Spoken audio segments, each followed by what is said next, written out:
So there are specific steps for it to be able to take information and turn it into transformation. I'm going to give the highlight reel, Yeah. so most people can understand what's the big difference. The challenge that, like you said, is that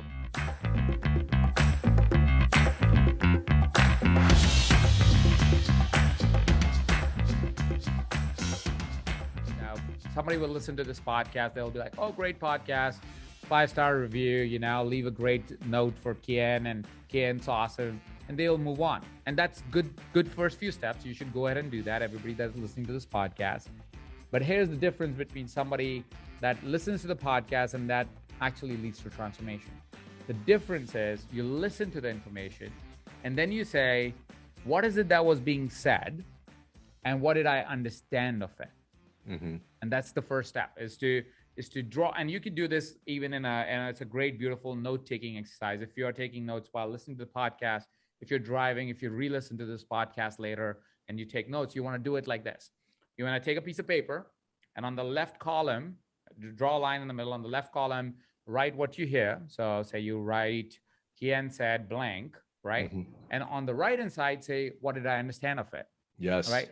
And the reason why you write that is because everybody will have a different translation. And if you don't believe me, ask your partner to do the same exercise without exchanging notes, and you will see both of you will come up with different. And that's why it's important to actually take these notes, right? You can do this. You will get really good at it and you will start to do it even in your mind a little bit later. But it's a good practice to always do it in writing because it's kind of, it's a different way to experience it, right? Right. So write down. So that's step one, is to really start to make sense of it. Second step is to take what you understood of it and turn it into a tool. And that's the thing that most people will not do, is they wouldn't go, okay, this is what I understood of it.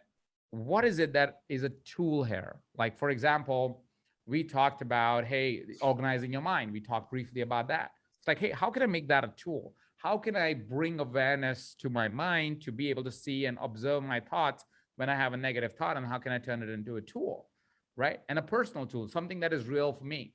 Like even this tool that I'm giving on how to really make information to transformation, you can say, okay, this is what Ajit thinks of how to make information to transformation.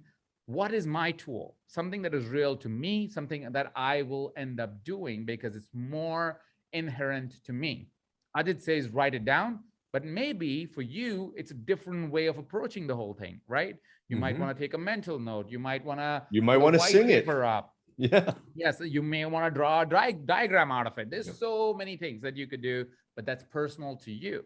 So that's the second step, is to say, hey, let's make it a tool for myself so I can make sense of this and implement it. And the third step is to actually go out and do it and refine it that fits your model of reality.